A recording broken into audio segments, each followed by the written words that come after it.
Hey, at least he So didn't slip moving into on. the ring this time. You can see some more of my great editing skills. So moving on to the next match, we had Larry the Lumberjack, the Colton Kelly, and the white shirt. What is this guy's name? Is it Kevin? William Taylor. William Taylor. Why do I say That's Kevin? what Eric let me know about that. I couldn't believe I forgot that man's name. I was very mad at myself for that one. You should be. You've been going on about him since we saw it. I'm pretty sure I'm gonna have a white shirt on December 22nd. So again, very happy to see Larry back in wrestling. I haven't seen him in a very, very long time. He used to work out at the gym that I actually used to work at. So nice to see him again. Wasn't nice to see his attitude, though. He could leave that Rad's attitude somewhere else. Always love seeing Colton Kelly, the cutthroat that he is. His gear is just awesome. His jacket is just amazing. Shout out to Marissa who painted the back of his coat there. And Taylor, man, we have watched him kind of evolve from this person who just got worked over by Mitch Clark in the first show to picking up the win in this match. You guys, what happened? No idea. Like, for me, my prediction was going to have Cutthroat Colton Kelly destroy Lumberjack Larry Woods and White Shirt William Taylor for another great victory. But in the end, you get a surprise. White Shirt William Taylor takes the win. Yeah, I was very surprised and very happy by this because I again, like I said, I've been a pretty big fan of White Shirt since he showed up, getting his ass kicked by Mitch Clark, then showing up last month, having a great show. Like, I very much enjoyed this gentleman. It's a very MMA amateur wrestling base of wrestling of style that he has. From the way he walks, the way he moves, I am fairly sure this gentleman has an MMA background or like an amateur wrestling background, similar to what Mitch Clark has. And man, like, just I very much enjoy seeing him, and he's very, very much fun to watch. He's very intense, but then nothing to take away. Like Colton Kelly, I have been watching this guy since he was a kid. Again, another one I've been watching since he was a kid. And again, I watched him grow up in this business. I'm very good friends with his father. And I think like he has just become one of the most entertaining pro wrestlers in the Alberta independent scene today. I never say so much good about him because he does everything so well. His intensity is there. But then you have Lumberjack Larry Woods, who I'm a big fan of with his association with the Rads. I've been a fan of Larry for a lot of years, and going back to his MPW days, I've been a fan. And I think he's getting better and better as he gets better at being the bad guy. I did find his little saw move there very interesting. I hadn't seen that in person. I've seen it online a few times, but not in person before. I had no idea what was going on for the first 3 saws, and then the light bulb came on. I do have to agree with you, Andre, about the white shirt guy. You know, he has a very, I would almost say, traditional wrestling styling to me. He reminds me of someone out of the 80s with his almost technical traditional wrestling, and I'm loving it. I'm a big fan of that styling. It's almost like what technical wrestling has kind of evolved into today. I really, really like it. I'm a big fan also. I'm looking forward to see what he has to offer going forward, especially with this win. This sets him up for maybe a bit bigger of a fish at Top Talent. Maybe we can revisit him taking on Mitch Clark again. Yeah, I think it's nothing but a pure step up for him. So like it's only going to put him in a higher position and facing. I love to see him work with Nate. I would love to see him work with Dalton. I would love to see him work with Gabriel, Dean. Like there's so many. I would love to see him work with pretty much everybody in this company.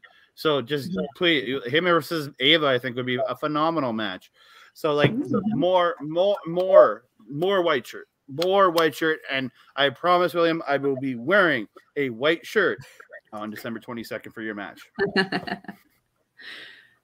Awesome. Well, moving on from this triple threat match into The next, I believe it was the main event, was it not? Yes, it was. Main event. What a match to be able to have the privilege of seeing Charlie Haas versus Mitch Clark. There are almost no words to describe the perfection that was the first at least 5 minutes of this match. They were just almost purely technical. And if you've been listening to anything that Andre and I say on Puresu Review, you will know we love our technical wrestling. We love seeing that education. We love seeing those smart limbs. This match was just, it was like I was watching Charlie Haas from 10, 15 years ago. You wouldn't know that he is the age he is. You wouldn't know that Mitch and him weren't the same age. They kept up with each other so well that I can't praise this match enough. This was the perfect way for them to end the night. Oh, for sure. Like, I am a huge fan of Charlie Haas going back to his Team Angle days. And like he has Mitch Clark is a pure wrestler / MMA fighter. Like, he has a very ground-based attack. It's ground-based style. He relies a lot on his wrestling and his submissions, his kicking game, like the stuff he has perfected over the years that he used in UFC, that he had in his collegiate career. That is what he has always relied on, and it's just made him better and better. And I'm a huge fan of this gentleman. But like Charlie showing just like, I think he's, again, late 40s, maybe early 50s. I don't know at this point, but he's been around for a long time. And he showed why he can keep up with somebody like Mitch Clark and why he's still good. And I really appreciate the mat wrestling. The crowd, I'll say this, was quiet. But again, not everybody can appreciate the kind of style that they put out. I know we do, but not everybody. A lot of people want. So maybe that matchup wasn't for everybody, but I think everybody appreciated what they saw. It just you and me, Eric, Cody, we were cheering, but a lot of the crowd were sitting on their hands. But again, that style doesn't lend well to people getting crazy and excited. But for those of us that truly appreciate this style, we get very excited for it. 100%. And that's something that I have actually noticed, particularly over the COVID time, is that the Edmonton crowd and the Calgary crowd have become a little bit not difficult to please, but it is difficult to get them to make noise. It's not to say that we aren't being entertained, but it is to say that it is difficult to get us to make noise now. And that I really hope that the wrestlers themselves don't take that very personally, because it doesn't say anything about their work per se. It's just that the crowd is just not particularly vocal. Eric, what did you think about this match? It was like a pretty solid match. It was actually my first time probably seeing Charlie Haas, because Andre, you said he was part of Team. What year was that? Like maybe 2002, 2003, 2004 area. Yeah, a lot. I think when you were still a baby, you know, like when you were still in diapers. I was just entering high. I was like early high school when he debuted. I was like grade 9 or 10. So like Eric, you would have been a baby at oldest. Oh. So again, I understand for you again, and if you didn't grow up with Charlie Haas, I get it, but you got to admit he was very, very good in there. Oh, 100%. Like, I'm even trying to figure out like what era, like what matches I should probably see if he's like on any WrestleManias. I'll send you a list. Don't worry. Oh, absolutely excited. I have quite a few. We're like Jericho. We got lists. So overall, it's a pretty solid match.